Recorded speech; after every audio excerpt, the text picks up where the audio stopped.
ខ្ញុំឡើងមកនិយាយអំពីប្រធានបទរឿងមេអំបៅនិងដង្កូវ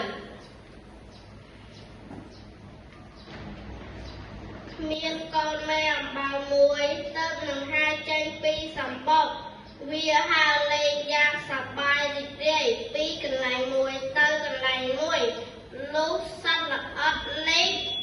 ហើរទៅចិត្តការរំយល់មួយ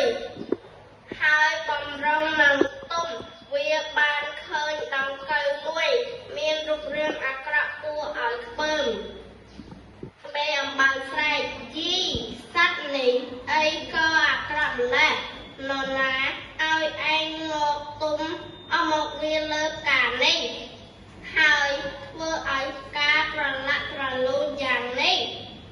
ចូលឯងវាចេញទៅ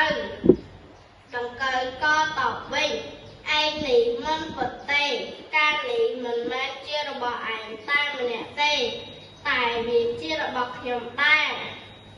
ឯងភ្លេចហើយឬនៅកាលពីព្រឹកមិញឯងនៅជាដង្កូវនៅឡើយ